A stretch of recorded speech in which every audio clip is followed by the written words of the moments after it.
अब आई ना मेरी बहन उठ पहाड़ के नीचे, आप खुद कह रहे हो माता दुर्गा श्रृंगार करती है, तो किसके नाम का श्रृंगार करती है? आप अपने पति के नाम का श्रृंगार करते हो ना। माता दुर्गा के पति कौन है बताइए पहले बताइए। अब इन्होंने कहा कि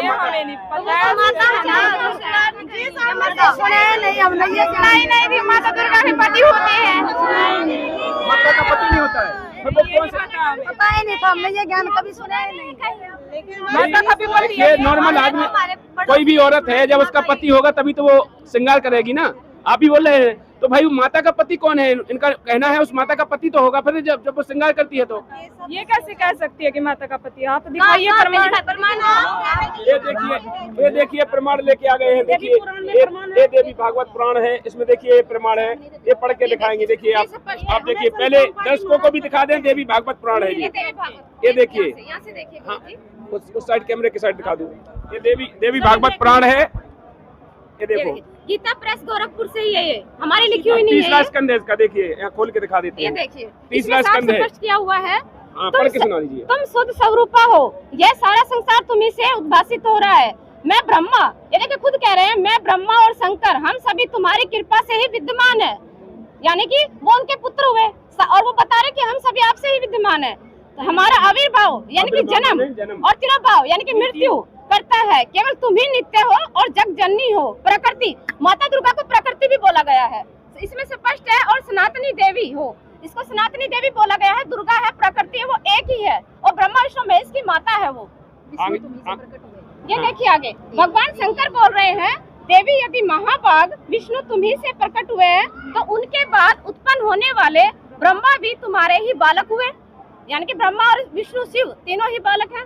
फिर मैं तमोगुणी लीला करने वाला, अब शंकर बोल रहे हैं, तमोगुणी जो शंकर हैं वो बोल रहे हैं, या तुम्हारी संतान नहीं हुआ? क्या मैं तुम्हारी संतान नहीं हुआ? अर्थात मुझे भी उत्पन्न करने वाली तुम ही हो शिवे। संपूर्ण संसार की सृष्टि करने में तुम बड़ी चतुर हो, ये स्पष्ट किया है। आगे देखिए, इस संसार की सृष्टि और स्थिति और संहार में तुम्हारे गुण सदा समर्थ हैं। उन्हीं तीनों गुणों से उत्पन्न हम ब्रह्मा विष्णु एवं शंकर नियम अनुसार कार्य में तत्पर रहते हैं। अब इसी में दर्शकों नमस्कार, स्वागत है आप सबका फिर से एक नए वीडियो में। दोस्तों इस समय सतलोक आश्रम धनाना धाम में है, जो कि हरियाणा में है। संत रामपाल जी महाराज जी के सानिध्य में यहाँ 3 दिवसीय विशाल भंडारा चल रहा है। 9, 10, 11 मार्च का यह भंडारा बौद्ध दिवस के उपलक्ष्य में चल रहा है, गरीबदास जी महाराज जी के। तो यहाँ पर दूर दूर से श्रद्धालु आए हुए हैं। यहाँ पर बहुत सी बहनें इकट्ठी हैं, आप लोग देख रहे होंगे कैमरे में। एक साइड में यहाँ पर आप देख सकते हैं जो बहनें खड़ी हुई हैं, जो अनुपदेशी बहनें हैं। इस साइड में जो खड़ी हुई हैं, जो संत रामपाल जी महाराज जी से उपदेश ले लिया है। चलिए इनसे बातचीत करने की कोशिश करते हैं, जो बहनें खड़ी हुई हैं। नमस्कार बहन जी। नमस्कार। क्या नाम है बहन जी आपका? वंदना यादव। कहाँ से है बहन जी? यूपी से है। बहन जी आपका क्या नाम है? सरोज। कहाँ से हैं आप? एमपी से। बहन जी आपका क्या नाम है? कुसुम। कहाँ से हैं आप? पानीपत से। बहन जी आपका क्या नाम है? साक्षी। कहाँ से हैं आप? पानीपत। बहन जी आपका क्या नाम है? कहाँ से हैं आप? पानीपत से। बहन जी आप कहाँ से हैं? हरियाणा से। क्या नाम है आपका? कमला देव। माता जी आपका क्या नाम है? निर्मल यादव। कहाँ से? जद्दर से। आपका क्या नाम है बहन? कुलपति। कहाँ से हैं? हरियाणा से। आपका क्या नाम है? कविता जाखड़। क्या नाम है आपका? कविता जाखड़। कहाँ से हैं? हम जज्जर से। आप कहाँ से हैं? महाराष्ट्र से। क्या नाम है आपका? आशा दास। आपका क्या नाम है? हिमानी विश्वकर्मा। आप कहाँ से हैं?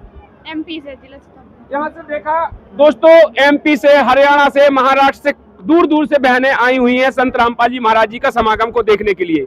चलिए इस साइड में देख लेते हैं, बहन जी बहुत खड़ी हुई है। बहन जी क्या नाम है आपका? सरोज दासी। कहाँ से हैं आप? सोनीपत हरियाणा। बहन जी आपका क्या नाम है? कोमल दासी। कहाँ से हैं? गुड़गांव से। आपका क्या नाम है बहन जी? ज्योति दासी। कहाँ से हैं आप? गुड़गांव से। बहन जी आपका क्या नाम है? साधना दासी महाराष्ट्र। आप कहाँ से हैं बहन जी? दासी एमपी से।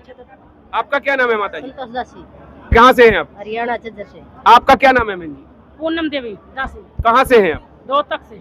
देखिए यहाँ भी काफी दूर दूर से श्रद्धालु आए हुए हैं, हरियाणा से, रोहतक से, एमपी से, काफी दूर दूर से हैं। अब इनसे पूछते हैं कि आखिर आप लोग यहाँ पर आए हैं संत रामपाल जी महाराज जी के समागम में, आपको यहाँ का भंडारा कैसा लगा? बहन जी आप बताएंगे? मेरे को भंडारा, यहाँ का रहन सहन, खान पान बहुत अच्छा लगा, लेकिन मेरे को यहाँ के नियम अच्छे नहीं लगे। नियमों में क्या अच्छा नहीं लगा आपको? इनके गुरुजी जो संत रामपाल जी महाराज है, वो त्योहारों को मनाने नहीं देते, स्पेशल होली को। मतलब यहाँ का इनको रहन सहन अच्छा लगा, खान पान अच्छा लगा, लेकिन इनका कहना है कि मुझे यहाँ के नियम है जो रूल्स अच्छे नहीं लगे, क्योंकि जो त्योहार हैं वो मनाने के लिए मना करते हैं। आप कौन बताएगा? बोलिए। देखिए संत रामपाल जी महाराज त्योहार मनाने की इसलिए मना करते हैं क्योंकि हम सभी यहाँ काल के लोक में रह रहे हैं। यहाँ पे सभी को जन्म मृत्यु का रोग लगा हुआ है, तो हम ऐसे रोग में रह रहे हैं। यहाँ खुशी मनाने का कोई मतलब नहीं है। आज हम खुश हैं, अगले दिन पता नहीं क्या हो, हम जिंदा भी रहे ना रहे। तो परमात्मा कहते हैं कि हमें मनुष्य जन्म सिर्फ भक्ति करने के लिए और मोक्ष प्राप्त करने के लिए ही प्राप्त हुआ है। इसलिए हम लोग त्योहार ना मना के हम हमारे गुरुजी के भंडारे होते हैं, जैसे इनमें आते हैं, तो यहाँ पे हम हमारी होली दिवाली सब चीज़ें यहीं पे ही बनती है। तो इसलिए हमारे लिए ये चीज़ बड़ी है। वो सारी चीज़ें काल की है। जो भी हम त्योहार कुछ भी मनाते हैं वो सारा काल के मतलब उन्हीं का है, काल के ही हिस्से में रहेंगे हम अगर वो चीज़ें करेंगे तो। लेकिन हमारे संत रामपाल जी महाराज कहते हैं कि आप सतभक्ति करके और मोक्ष प्रदान करने के लिए आपको ये मनुष्य जन्म प्राप्त हुआ है। जैसे इन्होंने कहा है कि हम सद्भक्ति करते हैं और सद्भक्ति करने से मोक्ष प्राप्ति होती है, मनुष्य जीवन बार बार नहीं मिलता है, आप क्या कहेंगी? देखिए, भक्ति करना वैसे अच्छी बात है, लेकिन जन्म मरण सबको लगा हुआ है। त्योहार मनाने में दिक्कत क्या है, रंग लगाने में दिक्कत क्या है? मतलब अभी होली का टाइम आ रहा है। हाँ जी, होली में मनाने में दिक्कत क्या है? तो धोखने नहीं देना चाहिए। त्योहार कोई नहीं मनाओ, दिवाली आओ तो दिवाली मत मनाओ, होली आओ तो होली मत मनाओ, ब्याह आओ तो ब्याह में मत नाचो। भाई ये है क्या सिस्टम? वो तो सारा बढ़िया है, संग्रहण भी नहीं देते, कपड़े पहनने में। देखिए काफी यहाँ दिक्कतें हो रही हैं। इन लोगों ने कहा है कि ब्याह होता है तो ना ब्याह में, होली तो अभी रंग लगाने का टाइम है, रंग नहीं लगाने देते हैं। जैसे देखिएगा, उन बहन ने कहा है कि भाई होली नहीं मनाई जाती, दिवाली नहीं मनाई जाती, तो सबसे पहले हम आपको बता दें कि देखिए जो एक होली, सबसे पहले तो हम ऐसे लोक में रह रहे हैं कि जहाँ पे खुशी का तो कोई मतलब है ही नहीं। गुरु नानक साहिब जी को कबीर परमात्मा जी मिले थे बेई नदी के ऊपर, तो गुरु नानक साहिब जी ने एक वाणी बोली है, ना जाने काल की कर डारे, किस विध डल जा पासावे, और जिनादे सिर दे मौत कुड़क दी, उनानू केड़ा हासावे। ठीक है जी। और हमारे गुरु जी देखो होली हम ही मनाते हैं, इनकी होली में हमारी होली में बहुत डिफरेंट है। क्योंकि देखो आप एक बात बताना, क्या होली मनाने से हमारे पाप कर्म कट जाएंगे? कट जाएंगे। लेकिन संत रामपाल जी महाराज जो हमें राम नाम की होली बताते हैं, उससे हमारे पाप कर्म कटते हैं। मतलब आप भी होली खेलते हैं? हाँ जी बिल्कुल। हम देखो ये तो साल में एक बार होली खेलते हैं, लेकिन हमारी तो होली प्रतिदिन रहती है। राम नाम की होली हम खेलते हैं, जो होली जो ब्रह्मा विष्णु महेश जो होली खेलते हैं वो होली हम खेलते हैं। क्योंकि परमात्मा कहते हैं हम असंग ब्रह्मांड के जो मालिक हैं वो जो हमें भक्ति देते हैं, तो हम राम नाम की होली खेलते हैं जी। आप क्या कह रही बहन जी, बोलिए। हम राम नाम के होली खेलते हैं और प्रतिदिन हमें परमात्मा जो सद्भक्ति दी है उसका होली खेलते और हम गदगद रहते हैं। मतलब ये कहते हैं हम भी होली खेलते हैं, आप लोग कह रहे हैं होली नहीं खेलते, ये भी होली खेलते हैं, लेकिन फर्क यहाँ पड़ रहा है कि आप रंग की होली खेलते हैं, ये राम नाम की होली खेलते हैं। देखिए, होली तो मैंने सुना है रंग लगाओ अच्छे से, पर ये राम नाम की होली क्या होती है? पहली होली है। हम यहाँ पे आए थे दोस्तों के साथ अपने छुट्टियों में, तो हमने सोचा रामपाल जी महाराज जी का भंडारा है तो वहाँ बहुत भगत होंगे, अच्छी होली खेलेंगे, बढ़िया जाएंगे। तो बहुत सारा गुलाल लेकर आए थे, लेकिन बाहर ही रखवा दिया हमारा पूरा गुलाल, अंदर ही नहीं आने दिया। देखिए यहाँ पर एक और दिक्कत खड़ी हो गई। ये लोग आए थे कि वहाँ पर महाराज जी के भंडारे में जाएंगे, बहुत सारी महिलाएं मिलेंगी, हमें बहनें मिलेंगी, उनके साथ होली खेलेंगे, रंग लेके आए थे, लेकिन वो रंग गुलाल इनका बाहर ही रखवा दिया और वो नहीं खेलने पाए। इनको बताइए बहन जी, आपने बोला तो सर जी, बहन जी आपने बोला कि आपकी बात को क्लियर कर दूं कि हमारा गुलाल आप उल्लास से आए थे कि हम रंग लगाएंगे। ठीक है, ये जो होली है, जो आपका त्योहार है, जैसे होली हुआ, दीपावली हुआ, ये हमारे पहले युग में नहीं, जो शुरू से नहीं चला आ रहा है। ये हमारी एक कथा होती है, ये कोई घटना होती है जिसकी वजह से हुआ। भक्त प्रहलाद से ये घटना घटी हुई है, तभी से होली हो रही ना। उससे पहले क्यों नहीं मनाई आपने होली? ये हमारी घटना पे है। लेकिन जो हमारे सतगुरु रामपाल जी ने बताया है कि ये होली नहीं है, ये सच्ची होली नहीं है, और इस होली का कहीं भी प्रमाण नहीं है। क्योंकि एक बार ना मेरी बहन ने भी अभी डिफाइन करके बताया है, और मैं भी बताती हूँ कि गुरु नानक जी ने खुद बताया था कि ये काल का लोक है। तो हम इस लोक में बिल्कुल भी होली क्या, इसमें तो हम खुशी भी नहीं मना सकते, तो किस तरह से हम खुशी मनाएं? तो ये इसलिए हमारे गुरुजी बताते हैं कि ये त्योहार पहले नहीं थे, जो अभी पाखंड चलाते आ रहे हैं, फिर दूसरा, फिर दूसरा, फिर दूसरा, इससे हमें कोई लाभ नहीं है। जिससे हमें लाभ ही नहीं है तो उसका क्या मनाना? देखिए बहन जी, इनसे भी बात करते हैं, क्या कह रही है बहन जी आप? मैं इन बहनों को ये आँख खोलना चाहती हूँ कि ये होली जो आप मनाते हैं, जो सतयुग का कहानी है, एक बुआ ने भतीजे का जान लेने का कोशिश किया, ये सबसे गलत बात है। क्या आप चाहते हो कि अपने भतीजे को मैं जला के मार दूं? ये कैसी होली है? दुख होता है सुनकर के इस बात को। आप लोग भी समझें हमारे गुरुजी क्या समझाते हैं। भाईचारे का होली खेलो, प्रेम का होली खेलो और सतभक्ति का होली खेलो। और यहाँ आओ, सत्संग सुनो, साधना टीवी पे हमारे गुरुजी का सत्संग देखो। उस टाइम तो सत्य का जीत हुआ और उस टाइम बता दिया कि होलिका का दहन हो गया, तो दुष्ट आत्मा का जो दहन हुआ, उस दिन खुशी के मारे सारे प्रजा ने खुशी मनाई। फिर तो हिरण्यकश्यप ने उस पर अत्याचार किया ही किया था। ये कैसी होली है? होली तो संत रामपाल जी महाराज के शरण में आके देखो, और आप देख रहे हो कैसी होली हो रही है। रात दिन होली हो रही है, 24 घंटा होली हो रही है। बंदी छोड़ सदगुरु रामपाल जी भगवान की जय। देखिए, बहुत अच्छी बात कही है बहन जी। इन्होंने एक बात कही है कि आज से पहले हिरण्यकश्यप ने जब प्रहलाद को मारा था, मारने की कोशिश की होलिका के कारण, तब से होली चालू। इससे पहले कौन सी होली मनाई जाती थी? और एक बुआ अपने भतीजे को मारने के लिए आए, उसको खुशी में होली मनाई, उसको तो ये कौन सी होली है? अब बताइए आप लोग। ये तो क्वेश्चन मेरे मन में कभी आया ही नहीं था। ये क्वेश्चन तो मेरे कभी मन में आया ही नहीं था। यहाँ आकर ये क्वेश्चन नए नए सुनने को मिल रहे हैं। देखिए, प्रहलाद जी तो थे, भगवान ने रक्षा तो की थी ना उनकी, उसकी भक्ति देख के तो रक्षा की, तभी तो हम होली बना रहे हैं ना। हाँ, तो भक्ति की बात ये आई ना, भक्ति की रक्षा की, भक्ति करने पर तो भक्ति यहाँ रंग लगा के कौन सी भक्ति होगी? वो तो हमारी खुशी है ना, हमारा परिवार इकट्ठा होता है, हमारी खुशी में क्या दिक्कत है? खुशी तो इसी बात पे मैं एक उदाहरण देती हूँ। देखो, जैसे कि कहते हैं ना कि जब राम 14 दिन का वनवास काट के आया था तो लोगों ने खुशी मनाई थी, लेकिन उसी राम ने, जिसको आप भगवान मानते हो, गर्भवती सीता गर्भवती थी, और सीता को गर्भ होने के कारण भी राम ने एक धोबी के कहने से उसको घर से बाहर निकाल दिया। तो सीता का जो वियोग था, दुख का, वो क्यों नहीं मनाया? राम का तुमने सुख तो मनाया कि राम जी आए, दीप जलाएंगे, बम पटाखे छुटाएंगे, लेकिन जो सीता का दुख था वो क्यों नहीं मनाया? तो इसी बात से, जैसे आप ये कह रहे हैं, तो इसी बात पे मैं प्रमाण दे रही हूँ। जैसे इन्होंने कहा कि आप होली की बात करते हैं, दिवाली की बात करते हैं, तो दिवाली मनाई आपने राम के आने के उस खुशी में, लेकिन जब गर्भवती सीता को घर से, माँ को घर से निकाल दिया, उसका वियोग किसी ने मनाया? उसका दुख किसी ने मनाया? ये तो हमने कभी सोचा ही नहीं था। हम भी औरत था, हमने कभी भी नहीं सोचा ये हमारे लिए से अत्याचार हो रहा है। बोलिए बहन जी। हमारे तरफ से बहनों ने बोली तो सही बात बोली। एक बार और बताना चाहती हूँ कि 12 साल तक सीता वन में भटकी, क्या उसने होली मनाई? आप सोच सकते हो उसने कौन सा होली मनाई? खुद लक्ष्मी थी, विष्णु जी की पत्नी थी, और उन्होंने खुद अपने हाथों से लकड़ी काट के बच्चे को गेहूं पीस के पोस पाल के बड़ा किया। क्या उन्होंने कभी होली मनाई है? आपने सोचा कभी? ये तो हमें संत रामपाल जी महाराज ने ज्ञान दिया, तब मेरे आंखों से आंसू जा रहा था। परमात्मा, हम किस दुनिया में फंसे थे, झूठे गुलाल के रंग में उड़ रहे थे। आज हमारा गुलाल बंदी छोड़ संत रामपाल जी उड़ा रहे। ये पाठ प्रकाश हो रहे बहुत दिवस गरीबदास जी महाराज का। बोलो बंदी छोड़ सतगुरु रामपाल जी महाराज की जय। और बहन है इनसे बात कर... पागल है क्या? वर्षानी से होली चली आ रही तो खुशी मनाने में, गुलाल लगाने में क्या है? कौन से शास्त्र में लिखा है?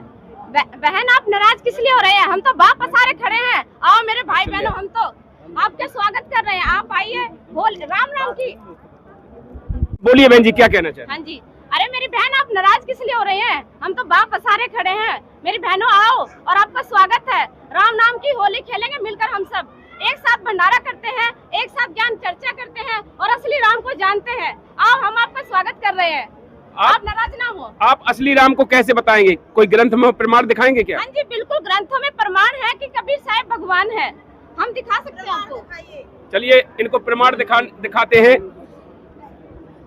ब्रह्मा विष्णु महेश सब इतने परमात्मा भगवान को न बताकर कबीर को भगवान बता रही है। प्रमाण दिखाइए, कहाँ पे है कबीर भगवान? देखिए, इन्होंने एक बात की है कि ब्रह्मा विष्णु महेश भगवान हैं। आप लोगों ने कबीर को भगवान बता रखा है यहाँ पर, तो इसका प्रमाण क्या दिखाएंगे आप लोग? श्रीमद् देवी भागवत में स्वयं जो ब्रह्मा विष्णु महेश है वो स्वयं कबूल कर रहे हैं कि जो शेरावाड़ी माता है वो हमारी माता है, यानी कि ब्रह्मा विष्णु महेश की माँ है शेरावाड़ी, और वो सभी उन्हीं से ही मतलब उत्पत्ति हुई है उनकी। तो वो स्वयं, और ये कहते हैं कि हमारा जन्म और मरण, मतलब जन्म और मरण हमारा होता है। तो खुद ब्रह्मा विष्णु महेश ने अपना जन्म और मरण के बारे में बताया गया। तो वो जन्म और मृत्यु में आ गए तो वो भगवान नहीं हो सकते, क्योंकि भगवान ना तो जन्मता है ना ही वो मरता है। भगवान सह शरीर है, मनुष्य दृश्य है, 6 दिन में सृष्टि रची, 7वें दिन तख्त पे जा विराजे। गीता के अंदर प्रमाण दिया गया है, ये हम दिखा सकते हैं आपको। कहाँ लिखा है ये सब? चलिए, वो मंगाया है उन्होंने, जो आपके ब्रह्मा विष्णु महेश का प्रमाण दे रहे हैं कि आपके ब्रह्मा विष्णु महेश की जन्म मृत्यु होती है। इसके बीच में आप जो क्या बात करेंगे? जो लोग देखो, एक और क्वेश्चन मैं मेरी बहनों से पूछना चाहती हूँ। ये बोल रही है कि राम नाम की होली, ये तो मैंने पहली बार सुना। ये कौन सी राम नाम की होली होती है? मैंने तो रंगों वाली होली सुनी है, गुलाल वाली होली सुनी है, लेकिन ये राम नाम वाली राम नाम बहुत बड़ी समस्या बन रही है कि राम नाम होली क्या है जी? राम नाम का होली हम अपने बहनों को समझाना चाहते हैं। राम नाम का ये होली कहते हैं। मीराबाई ने एक दोहा जनक बानी बोला था, राम नाम का प्याला पी लो, तो राम नाम का प्याला उसको कबीर भगवान ने दिया था, वही राम नाम का प्याला हम लोग भी पी रहे हैं। और जब हमारे गुरु से नाम दीक्षा आप ले लोगे ना, तो आपको भी इसका प्रत्यक्ष प्रमाण मिलेगा कि राम नाम का प्याला होता क्या। ऐसे कैसे मिलेंगे, आपको नाम लेना पड़ेगा। नाम दीक्षा लिए ज्ञान मिलेंगे। ज्ञान गंगा जीने का पुस्तक हमारे गुरु जी का, वो आप पढ़े, उसमें सारे राम नाम की कहानी लिखा हुआ है। क्या बोल रही है बहन जी, आप बोलिए। जैसे कि देखिए जी, ये कह रहे हैं कि हम होली खेलने के लिए, देखो जी हम ये कहते हैं राम नाम की होली है जो हमारे गुरु जी हमें भक्ति देते हैं। हम भक्ति करते हैं तो हमें भक्ति का रंग चढ़ता है, बहुत रंग चढ़ता है, और हमें भगवान को साक्षात महसूस करते हैं। रोम रोम में परमात्मा हमें बताते हैं बेटा हम भगवान को महसूस करते हैं। तो राम नाम की जो भक्ति है ना, उससे हमारा मोक्ष होता है। ठीक है जी, वो हम भक्ति करते हैं, हमें नूर चढ़ता है परमात्मा का, और उससे हमारा मोक्ष होता है। राम नाम की जो होली है वो हमारा मोक्ष कराती है। राम नाम की भक्ति मतलब शास्त्र अनुकूल भक्ति होती है, मनमुखी नहीं होती है, उसे ही राम नाम की भक्ति कहते हैं मेरी बहन। तो आप दीपावली, रक्षाबंधन, इतनी सारी त्योहारों तो कोई भी नहीं मनाते क्या? ये प्रमाण दिखाना चाह रही हैं, ये बहन प्रमाण गीता जी को दिखा रही हैं। अध्याय नंबर 16 के श्लोक नंबर 23 में लिखा है कि जो पुरुष शास्त्र विधि को त्याग कर अपनी इच्छा से मनमाना आचरण करते हैं, न तो उनको सिद्धि प्राप्त होती है, न परम गति प्राप्त होती है, न सुख प्राप्त होता है। तो जो ये हम होली मनाते हैं, ये बिल्कुल शास्त्र विरुद्ध साधना है, इससे कोई भी लाभ नहीं है हमें। इसलिए तेरे लिए अर्जुन कर्तव्य अकर्तव्य की व्यवस्था में शास्त्रीय प्रमाण है, ऐसा जानकर शास्त्र विधि से नियत क्रम करने ही योग्य है। तो देखो यहाँ पर इन्होंने जो प्रमाण दिखाया है गीता जी में, देखिए यहाँ पर साफ साफ लिखा हुआ है, जो पुरुष शास्त्र विधि को त्याग कर अपनी इच्छा से मनमाना आचरण करते हैं, न सिद्धि को प्राप्त होते हैं, न परम गति को प्राप्त होते हैं, न सुख को प्राप्त होते हैं। इसलिए तेरे लिए कर्तव्य और कर्तव्य की व्यवस्था में शास्त्रीय प्रमाण है, ऐसा जानकर शास्त्र विधि नियमित ही कर्म करने से योगी होगा। हम तो ये पहले से मना रहे हैं ना, ये गीता जी है आपकी, देखिए देखिए ये गीता है आपका। हमारे बर्थडे पूर्व हमारे बुजुर्ग है, सारे मना रहे हैं, थोड़ी थे वे उनमें ज्ञान क्यों नहीं हुआ, यही तो हमने भी सही लगा था। जो बताने वाले आपके जो साधक थे, आपके गुरु थे, उन्होंने नहीं बताया। जी की एक वाणी है, हमारे परमात्मा कहते हैं कि नो मन सूत उलझिया ऋषि रहे जकमार, और सतगुरु ऐसा सुलझा दे जो उड़ जना दूजी बार। वो सतगुरु तत्वदर्शी संत जो सारे तत्व यानी सारे ज्ञान का निचोड़ हमें बता दे, वही तत्वदर्शी संत है। तो ये नौ मन सूत इन ऋषियों ने उलझा रखा था। इनको शास्त्रों का ज्ञान तो है नहीं, इनको संस्कृत अच्छे से पढ़नी नहीं आती, ब्रज का मतलब इन्होंने आना कर रखा है। ये देखिए आपका जो, देखिए ये पहले दिखा दिए, ये ऋग्वेद है। ये इसमें हम आपको दिखा सकते हैं कि कबीर देव ही भगवान जो है। इन्होंने कहा कबीर भगवान कहाँ से हो गया, ये देखिए पहले पेज नंबर 66 है, सूक्त नंबर 20 है, इसमें स्पष्ट किया है यह वह परमात्मा मेधावी और ये देखिए सबका रक्षक विद्वानों की तृप्ति के लिए ज्ञान को देता है, और ये देखिए सहनशील है और संपूर्ण दुष्टों को संग्रामों में तिरस्कृत करता है। ये देखिए साफ साफ लिखा है परमात्मा, ये देखिए कबीर देव लिखा हुआ है, कबीर लिखा हुआ है, स्पष्ट किया हुआ है। और इसमें दूसरे में क्या दिखाना चाह रही हैं? हाँ हाँ ये कबीर देव है। हाँ ये कबीर देव वाला पूरा कंप्लीट ले लो इसको, ये कंप्लीट नहीं हुआ ना। हाँ पूरा कर दो, फिर शुरू से कर दो। हाँ देखिए ये ऋग्वेद है, ऋग्वेद के माध्यम से बताना चाह रही है। ये देखिए आप सामने स्पष्ट करते हैं, पेज नंबर 66 है, सूक्त नंबर ये देखिए 20 है, इसमें लिखा हुआ है परमात्मा कबीर देव, ये देखिए सामने स्पष्ट है मेधावी और ये देखिए सबका रक्षक है, स्पष्ट किया हुआ है इसके अंदर, विद्वानों की तृप्ति के लिए ज्ञान को देता है। वो कबीर देव भगवान है जो ज्ञान को देता है। हाँ जी बिल्कुल बताइए। उन्होंने क्यों नहीं बताया तो फिर ऐसा? किसी को ज्ञान ही नहीं हुआ था, किसी ने शास्त्र खोले ही नहीं थे, खोले थे तो वो बिल्कुल उनको मालूम ही नहीं था। संस्कृत सुनते थे, तालियां बजा देते थे, पता नहीं होता था किसी को कि है क्या इसका अर्थ बताया है तत्वदर्शी संत रामपाल जी महाराज जी ने, जो कि हम शास्त्र में आपको प्रूफ में दिखा सकते हैं मेरी बहन। देखिए बहन जी इन्होंने शास्त्र खोल के आपके सामने दिखाए हैं। तो और रक्षाबंधन है, दीपावली है, तो ये सब त्योहार हम देखिए जितने भी हमारे जो विद्वान हुए वे सब अनपढ़ थोड़ी थे, गवार थोड़ी थे, उनको भी तो पता था, ज्ञान था उनको भी, इसलिए तो ये बता रहे थे इसको। देखिए तो वो शास्त्र तो आपके सामने बता रही है, शास्त्र आपके सामने है बहन, बिल्कुल स्पष्ट करते हैं। वेद का अर्थ नहीं था जी उनको, जो उनने वेद की रचना की और सत्या प्रकाश में भी लिखा है, ये ऋग्वेद में नहीं है। उन्होंने अर्थों का अनर्थ किया हुआ है मेरी बहन, अर्थों का अनर्थ। और जो शास्त्र अनुकूल ज्ञान बताते हैं वो तत्वदर्शी संत ही बताते हैं। जो उल्टे लटके वृक्ष की पहचान बता दे वही तत्वदर्शी संत है, गीता जी में भी लिखा हुआ है, सामने स्पष्ट है आपको। देखिए जी, जैसे बहुत से लोग हैं जगत वाले जो कि कृष्ण को भगवान मानते हैं, तो मैं ये बता दूं कि गीता अध्याय 4 के 34 में, तो बताइए जब ये देखिए बहन जी, जाने के लिए ये देखिए, ये आपकी गीता जी में जो बहन ने पढ़ के सुनाया है, ये देखिए फिर से पढ़ के सुना दीजिए। अर्जुन, तू उस ज्ञान को तत्वदर्शी ज्ञानियों के पास जाकर समझ भली भांति दंडवत प्रणाम करने से, उनकी सेवा करने से और कपट छोड़कर सरलता पूर्वक प्रसन्न करने से वे परमात्मा तत्व को भली भांति जानने वाले ज्ञानी महात्मा तुझे तत्व ज्ञान का उपदेश करेंगे। ये तत्वदर्शी सारे तत्व का निचोड़, जो परमात्मा सारे तत्व का, जो सारे एक एक तत्व छाट के बता दे, वो तत्वदर्शी। गीता जी अध्याय नंबर 15 में भी स्पष्ट कर रखा है, जो उल्टे लटके वृक्ष की पहचान बता दे वही तत्वदर्शी संत है। हमें एक एक चीज का अध्याय नंबर, श्लोक नंबर, सूक्त नंबर बता देते हैं, वो तत्वदर्शी संत होते हैं। गीता जी में भी स्पष्ट किया हुआ है, उल्टे लटके वृक्ष की पहचान बता दे वही तत्वदर्शी संत होते हैं। हाँ जी, बोलिए बहन। और कोई तत्वदर्शी संत नहीं? नहीं, विश्व में एक ही होता है, विश्व में केवल एक ही संत होता है जो तत्वदर्शी संत होते हैं, वही ज्ञान देते हैं मेरी बहन। और इस ज्ञान को सुनने के लिए हमें क्या करने पड़ेगा? क्या करना पड़ेगा? अपना जो तुम इतना ज्ञान मिल गया तो तुम हमारी भी मुक्ति हो जाओ, हमने भी ये रास्ता बताओ। क्या संत रामपाल जी महाराज के अलावा इतने संत, उनमें कोई तत्वदर्शी संत नहीं है? नहीं, बिल्कुल नहीं है, क्योंकि उनको शास्त्र अनुकूल ज्ञान नहीं है, इसलिए वो तत्वदर्शी संत नहीं है। और विश्व में वो एक ही होता है। उसकी पहचान गीता जी में बहन जी मैं बता दूं, वो गुरु है और ये है सदगुरु। सदगुरु का मतलब है जो शास्त्रों के अनुसार ज्ञान बताए।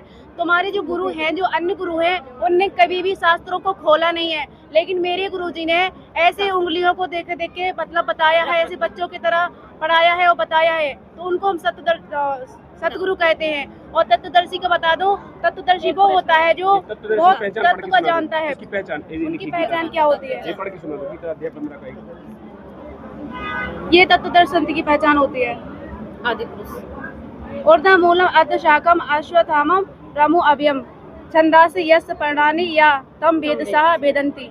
मतलब आदि पुरुष, परमेश्वर स्वरूप, मूल वाले, ब्रह्मा रूपी मुख्य शाखा वाले, जिस संसार रूपी पीपल के वृक्षों को अविनाशी कहते हैं तथा वेद जिसके पत्ते कहे गए हैं, उस संसार रूपी वृक्षों को जो पुरुष मूल सहित तत्व से जानता है, वह वेद के तात्पर्य को जानने वाला है। कोई अलग से तो नहीं बना के रखे, घर में घर में मिल जाएंगे जी सब। ये आपकी लिखी हुई पुस्तकें तो नहीं है? गुरुजी श्रृंगार के लिए क्यों मना करते हैं?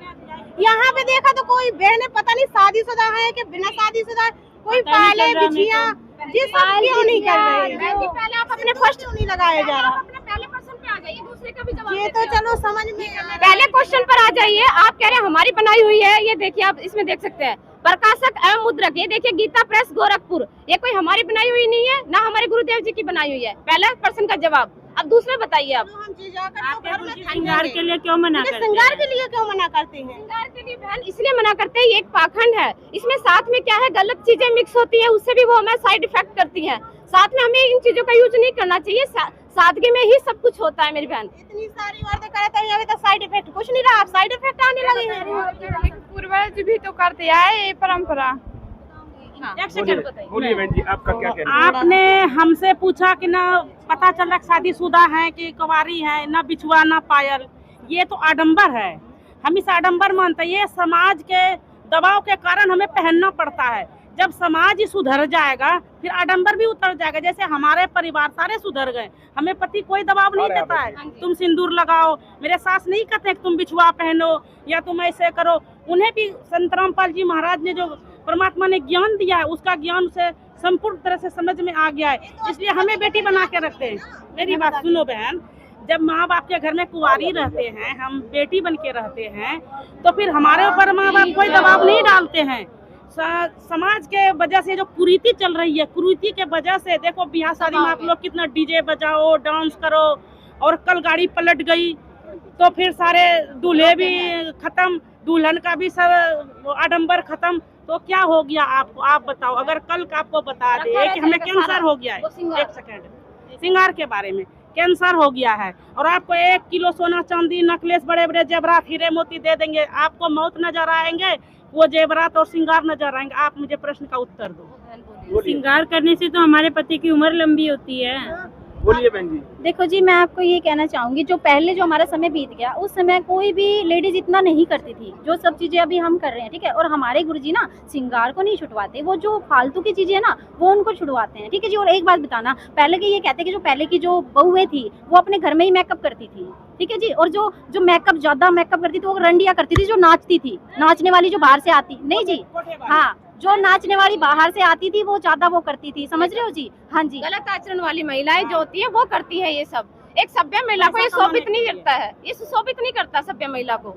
देखिए जी, मतलब मैं तो ये कहना चाहती हूँ, जैसे अपने घरों में महिला रहती है, ठीक है भाई, अपने पति के लिए तुम्हें अपनी मांग भर लो, बिंदी लगा लो भाई, जो भी कुछ है नॉर्मली है। एक सेकंड पहले आप मेरी सुन लो, फिर आप बाद में बोल लेना, ठीक है जी। और देखो आजकल क्या है, जैसे बहुत सी बहन बेटियां हैं जैसे कुएं पे पानी भरने जाती हैं, तो आप एक बताओ ना, बढ़िया क्रीम, बढ़िया लिपस्टिक एकदम जचा के, तो ये बताइए ये फालतू का आडंबर नहीं है बाहर, मतलब वो किसको दिखाने जा रही है, ये चीजें बाहर किसको दिखाने जा रही है, समझ रहे हो ना। तो अपने घर में भाई जो भी है और सीमित रखो, उससे क्या ना हमारे खर्चे भी कम होंगे। हम मतलब परमात्मा ने हमें इस तरीके से सेट कर दिया है कि जिससे हमारे ज्यादा खर्चे भी ना हो, जिससे हमें कोई चीज साइड इफेक्ट भी ना हो, और नॉर्मली, ठीक है जी। बोलिए बहन जी, अब क्या कह रही हैं? मैं तेन पूछना चाहूँ कि 16 श्रृंगार नहीं करना, जो माता थी दुर्गा माता वो भी तो 16 श्रृंगार कर थी, वो ब्यासी थोड़ी थी, वो भी तो कर रही थी 16 श्रृंगार, तो वो माता नहीं थी कोई।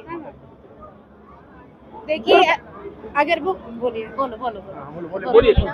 बहन जी, आपने 16 श्रृंगार की बात करी है, आपको बता दूं, माता है तो पिता कौन है, आपको तो यही पता नहीं है। मैं बताती हूँ, जैसे आपने बोला माता जी 16 श्रृंगार करती है, 16 श्रृंगार हम भी करते हैं। हमारे गुरुजी आत्मा का श्रृंगार बताते हैं हमें। आत्मा का श्रृंगार क्या कहते हैं, परमात्मा कहते हैं। देखो जी, एक मिनट, हमारे गुरुजी क्या कहते हैं, जो ये लिपस्टिक लगाते हैं, हम ये लिपस्टिक लगाते हैं, हमारे गुरुजी कहते हैं जो मांग होती है वो आधीनी की मांग होती है, यानी कि अब इतनी लंबी हम मांग भर ले और हम सामने वाले की कदर ना करें, तो वो मांग नहीं है, आधीनी की मांग, शीश झुका के चलना होता है। अब आई ना मेरी बहन उठ पहाड़ के नीचे, आप खुद कह रहे हो माता दुर्गा श्रृंगार करती है, तो किसके नाम का श्रृंगार करती है? आप अपने पति का नाम का श्रृंगार करते हो ना। माता दुर्गा के पति कौन है बताइए पहले बताइए। अब इन्होंने कहा कि माता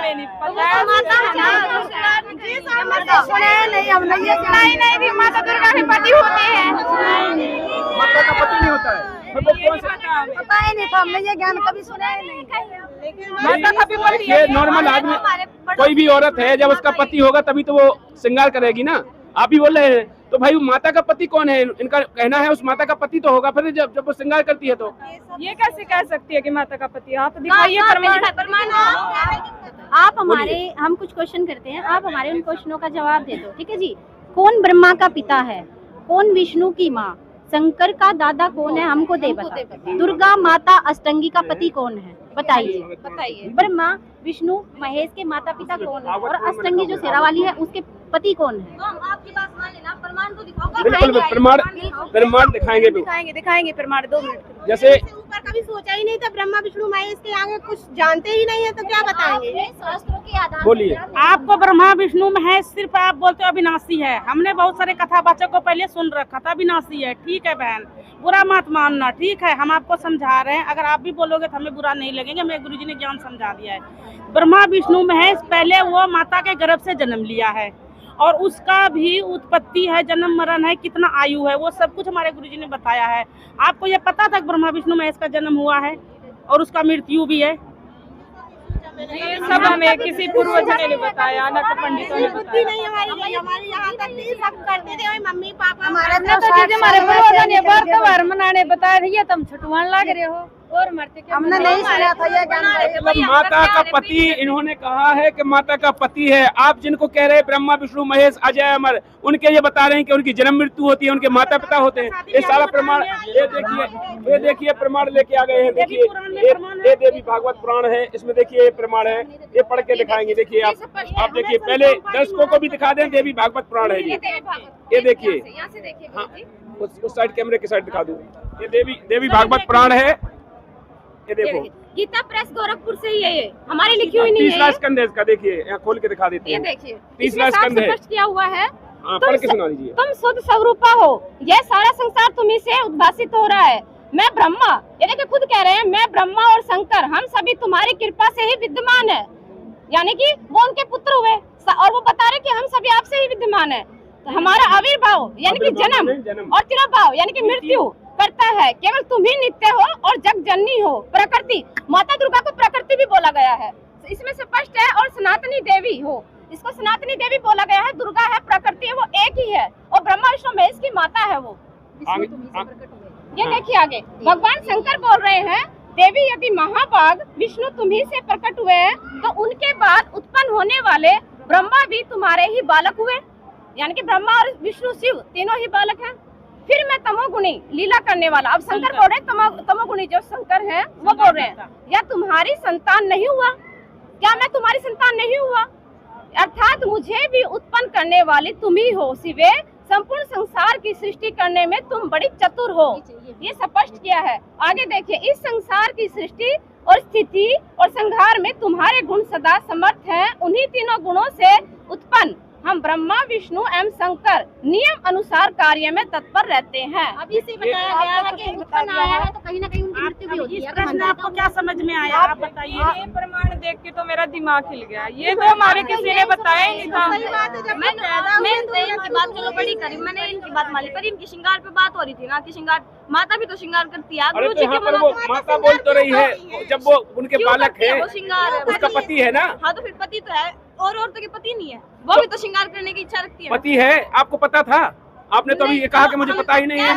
हमारी माता। और इधर एक बात और कहते हो कि आप कहते हो कि माता कुंवारी है, आज कुंवारी है माता। हाँ तो श्रृंगार को इन्होंने मना कब किया? इन्होंने कहा है ना कि बिंदी लगा सकते हैं, मांग डाल सकते हैं। लेकिन ये लटक पटक की बात हो रही है ना। गुरुजी ने जो फालतू का जो आडंबर है उसको मना किया है, ज्यादा चटक। क्योंकि देखो, हम अगर ये चीज करते हैं तो समाज में इन चीजों से बुरी कृतियां फैलती है। ठीक है, आज भी फैल रही है। हम जितना साधारण रहेंगे उतने अच्छे रहेंगे, हमारी सेहत भी अच्छी रहेगी, हम बुरे प्रोडक्टों से भी बचेंगे, और बाकी जो समाज में जो बुरी कृतियां फैल रही है वो भी कम हो जाएगी। समझ रहे हो ना? बहनों के साथ ये गलत हो रहा है। बहन जी, आपने बोला, आपकी भाषा में ही समझा देती हूँ। अब आप जब से बोला श्रृंगार के लिए, जब आप छोटी थी आपकी बुआ रहेंगी, आजकल ये खुले बाल करके चलती थी, इतनी लिपस्टिक लगाती थी, इतने छल्ले मल्ले, इतने बड़े बड़े भाला पहनती थी, नहीं ना? फिर आज कैसे? बहन, जब तक आपकी शादी में बिल्कुल नहीं करते थे आप, ठीक है, और इससे पहले भी इस तरह से बिल्कुल नहीं करते थे, और हम श्रृंगार भी कर लेते हैं पति के नाम का, लेकिन वास्तव में हम पति को नहीं देखते, किसी और को भी देखते हैं। तो इसलिए बवंडर हम लोग मना कर देते हैं सीधा। देखो, मैं ये कहना चाहती हूँ, श्रृंगार के को लेके बात हो रही है तो हमारे गुरुजी मांग बताते हैं, आधीने की मांग। जो लिपस्टिक बताते हैं हमारे गुरुजी कहते हैं, देखो कोई भी लेडीज है वो लिपस्टिक लगाती है, लेकिन उसके बोल में मिठास नहीं है। ठीक है, उस लेडीज की बोल में मिठास नहीं है तो वो लिपस्टिक किसी काम की है उसकी? नहीं, बिल्कुल भी नहीं। ठीक है जी। तो प्यार की, हमारे गुरुजी बताते हैं, प्रेम की लाली लाली होती है प्रेम की। कोई मेकअप ना करे, प्यार से बात करे, उसकी रिस्पेक्ट करे, तो वो चीज अच्छी होती है। समझ रहे हो? अब लिपस्टिक लगा ली, मेकअप लगा लिया, बट हमारा नेचर अंदर से ठीक नहीं है, घमंडी है, दूसरे दुर्व्यवहार कर रहे हैं, बदतमीजी से बोल रहे हैं, कदर नहीं करे किसी की, तो मेकअप किस काम का?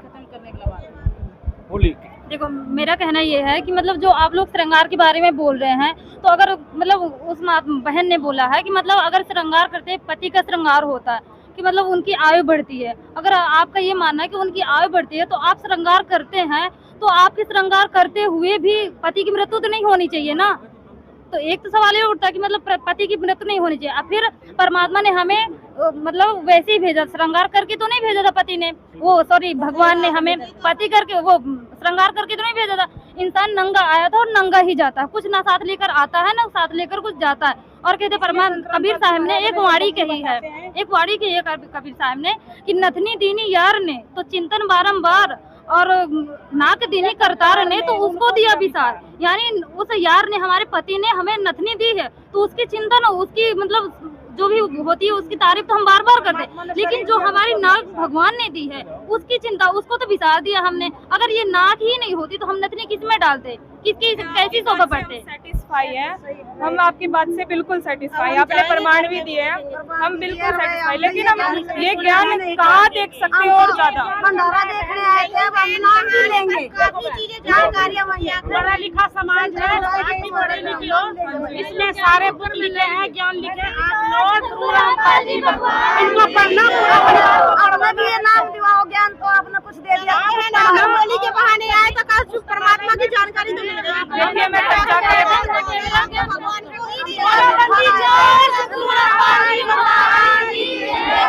तो दर्शकों, इस वीडियो को इन बहनों को काफी ढंग से समझाया गया है, बहनें मान भी गई कि ज्ञान को समझा और ज्ञान समझने के बाद प्रमाण देखने बाद काफी हद तक इनकी समझ में आ गया है। इनको पुस्तक भी दे दी गई है, अब ये पुस्तक पढ़ेंगी, ज्ञान समझेंगी, इसके बाद आगे फिर अगली डिबेट में क्या होता है देखते रहिए। हमारे चैनल को, वीडियो को लाइक कर दीजिएगा, चैनल को सब्सक्राइब कर लीजिएगा। फिर मिलते हैं नेक्स्ट वीडियो, तब तक के लिए नमस्कार, जय हिंद, जय भारत।